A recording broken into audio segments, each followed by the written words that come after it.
ஒரு சிலர் தான் பல கோடி மீது தாக்கம் செலுத்தக்கூடிய வாழ்வை வாழ்ந்திருக்கிறாங்க.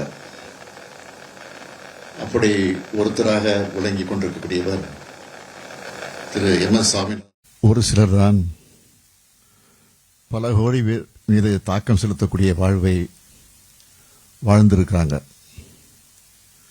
அப்படி ஒருத்தராக விளங்கி கொண்டிருக்கக்கூடியவர் திரு MS சாமிநாதனுடைய நூற்றாண்டு விழாவில் கலந்துகிட்டு உரையாற்றக்கூடிய வாய்ப்பை பெற்றமைக்கு நான் உள்ளபடியே பெருமைப்படுகிறேன், மகிழ்ச்சி அடைகிறேன். அதற்காக என்னுடைய நன்றியை தெரிவித்துக் கொள்ள விரும்புகிறேன்.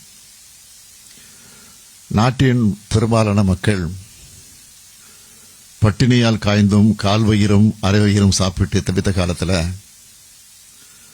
மக்களுடைய வயிறு நிறைய மாபெரும் புரட்சி நடத்திய சுவாமிநாதன் அவர்கள் பல முறை அவரை சந்திக்கக்கூடிய வாய்ப்பு எனக்கும் கிடைச்சிருக்கு. மிக எளிமையாக பழகக்கூடியவர்.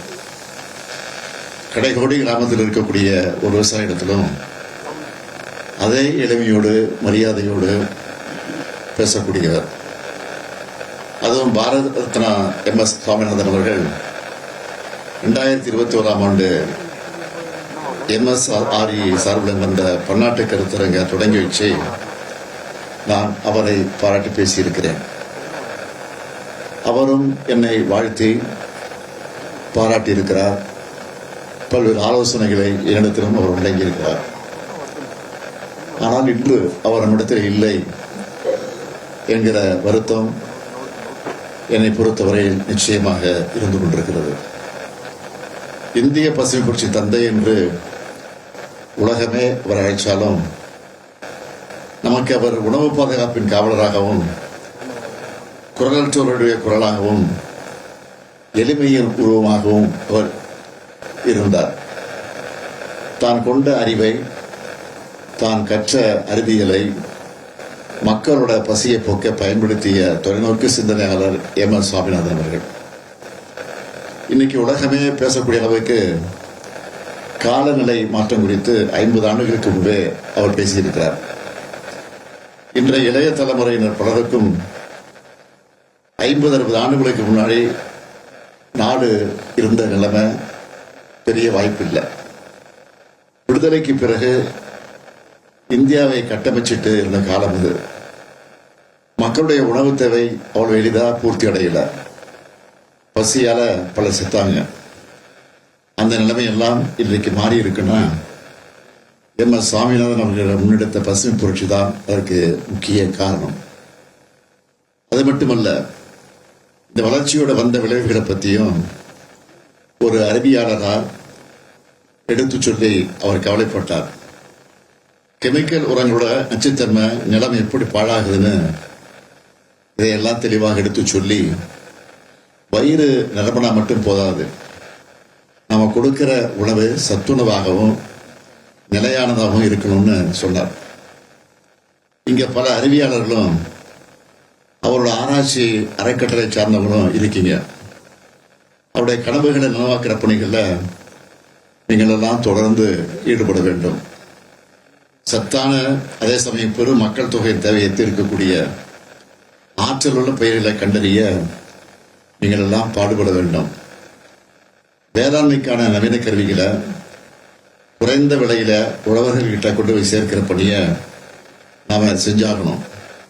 இதுக்கெல்லாம் அடித்தளமாக தான் நம்ம திராவிட மாடல் ஆட்சியில வேளாண்மைக்குன்னு தனி நிதி அறிக்கையை தாக்கல் செஞ்சுட்டு இருக்கோம். அதுவும் இந்த ஆண்டு அக்ரி பட்ஜெட்ல வேளாண்மையில புது கண்டுபிடிப்புகளான டாக்டர் MS சாமிநாதன் ஆராய்ச்சி நிதி உருவாக்கப்படும்னு அறிவிச்சு அதற்காக 1 கோடி ரூபாய் ஒதுக்கீடும் செஞ்சிருக்க என்பது குறிப்பிடத்தக்கது.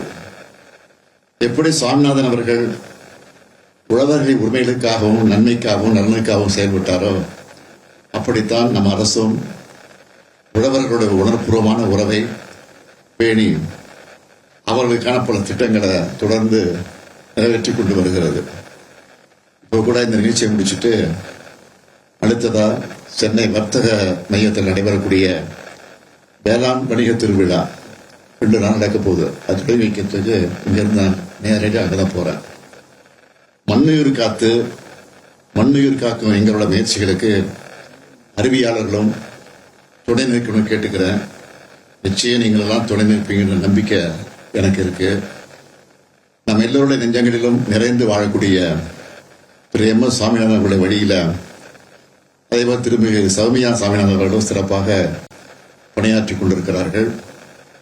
ஒன்றிய அரசு இந்திய அளவில் 2070க்குள்ள கார்பன் பயன்பாட்டை குறைக்க திட்டமிட்டிருக்கக்கூடிய இந்த நிலையில தமிழ்நாடு 2050ஆம் ஆண்டுக்குள்ள அதை நிறைவேற்ற முயற்சி செய்துன்னு நம்முடைய நல்ல முன்னெடுப்புகளுக்கு ஆதரவாக பேசி துணை இருக்காங்க. அவங்களுக்கும் இந்த நேரத்தில் என்னுடைய வாழ்த்துக்களையும் பாராட்டுக்களையும் நான் தெரிவிச்சுக்கிறேன். இந்தியாவின் எதிர்காலத்தை வடிவமைத்த ஆளுமைகளில் ஒருவரான எம்.எஸ். சாமிநாதன்களை பெருமைப்படுத்தக்கூடிய வகையில் நம்ம திராவிட மாநில அரசு பேரூர் பகுதியில் ஈரநில பசுமை பூங்காவுக்கு எம்.எஸ். சாமிநாதனுடைய பெயரை சூட்டி திறந்து வச்சிருக்கிறோம். மேலும் தஞ்சாவூர் மாவட்டம் ஈச்சங்கோட்டையில் இருக்க வேளாண்மை கல்லூரி மற்றும் ஆராய்ச்சி நிலையம் டாக்டர் எம்.எஸ். சாமிநாதன் வேளாண்மை கல்லூரி மற்றும் ஆராய்ச்சி நிலையம் என்று பெயர் வச்சு அதையும் அழைத்துக் கொண்டிருக்கிறோம். அதே போல தமிழ்நாடு அக்ரி யூனிவர்சிட்டியில் மாணவர்களுக்கு டாக்டர் எம்.எஸ். சாமிநாதன் பேரில் ஆண்டுதோறும் விருது வழங்கப்படும்னு சொல்லியிருக்கிறோம். கடந்த ஆகஸ்ட் மாதம் டெல்லியிலே நடைபெற்ற பாரத ரத்னா திரு எம்.எஸ். சாமிநாதன் அவர்களுடைய 100 நினைவு விழா பன்னாட்டு மாநாட்டில் மாண்புமிகு அமைச்சர் திரு தங்கம் தென்னரசு அவர்கள் தமிழ்நாடு சார்பாக கலந்து கொண்டு வாழ்த்தியிருக்கிறார். அவருடைய புத்தகத்தை அவர் வெளியிட்டிருக்கிறார். உழவர்களின் நலனை பாதுகாத்து சிறப்பான எதிர்காலத்தை உருவாக்குற நம்முடைய பணிகளுக்கு எம்.எஸ். சாமிநாதனுடைய வாழ்வும் தொண்டும் நமக்கு என்றென்றும் வழிகாட்டும். வாழ்க எம்.எஸ். சாமிநாதனுடைய புகழ் என்று கூறி வேளாண்மையும் உழவர்களையும் என்னாலும் பாதுகாப்போம் என்று உறுதி கூறி விடைபெறுகிறேன். நன்றி, வணக்கம்.